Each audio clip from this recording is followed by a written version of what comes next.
Hey friends, Merry Christmas. Happy almost New Year. I'm sporting my favorite Christmas gift. It says, tell your dog I said hi.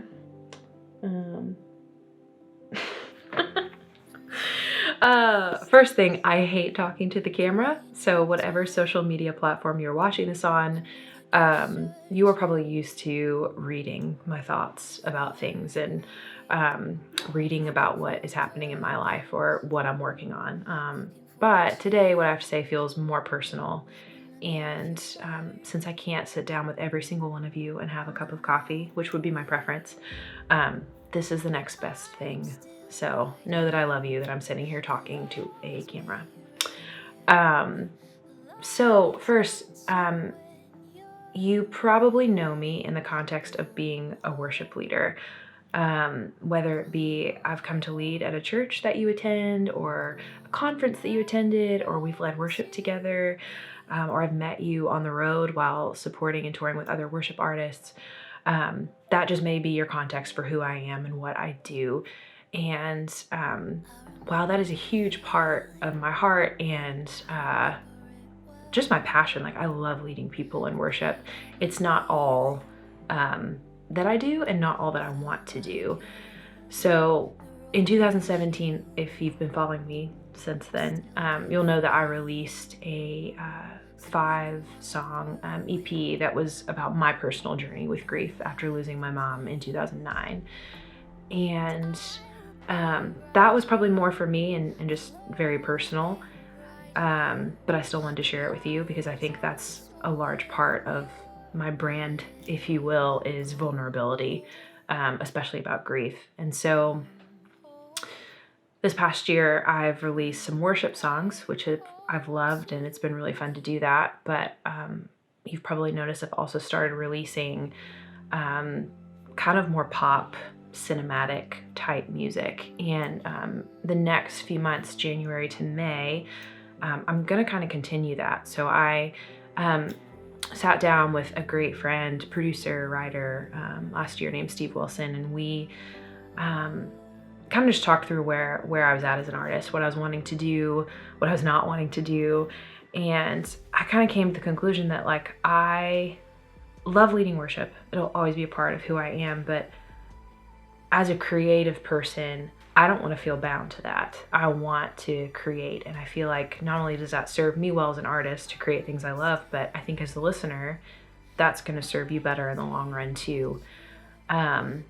So the dream I had last year, not this past July, but the July before, was I really wanted to explore the grief topic more. I think it's a very under-discussed topic in our world. And I just wanted to kind of dive into that in the sense of how do I, something that's been so personal for me and so personal for many other people, how do I create an experience through music for this larger than life topic? And so the thing that I wanted to do, I was like, my dream would be to literally create a song for each of the stages of grief. So denial, anger, bargaining, depression, acceptance. And musically, I wanted it to be cinematic. So something you would hear in a movie or in a TV show. Imagine the Beatles, Sleeping at Last, Julia Michaels, kind of all combined. That's the vibe that I love. I grew up listening to the Beatles, and I'm a huge pop music fan. And so for the past year and a half, that is what I have been working on, writing those songs and recording them and helping out with string arrangements and bringing some of my closest friends in on this to help not only musically, but just the thoughts behind each song and what those different stages of grief can feel like. So that's kind of what the next, I guess, 5-6 months is going to look like. And I realize that's not going to be everybody's cup of tea. Say, I like Frankie the worship artist. Not such a big fan of Frankie the pop artist. But I hope that regardless of, what you enjoy that I do, that you'll come along with me on this journey as I continue to create art as I continue to figure out who I am as an artist and build the brand that I feel like is right for me and for you as the listener, I want to serve you well. That's my goal as an artist, is to create art that inspires you, that moves you, that makes you feel seen and heard and known. And I would love to do that not just as a worship artist, but also someone who is going outside of that to pop or whatever genre I find myself in.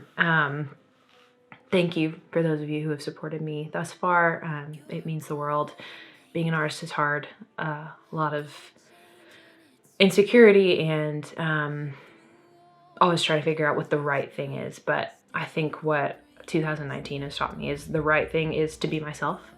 And I think the right fans, the right audience will come alongside that and support it. So 2019 was great. Thank you guys. I'm looking forward to 2020. See you soon.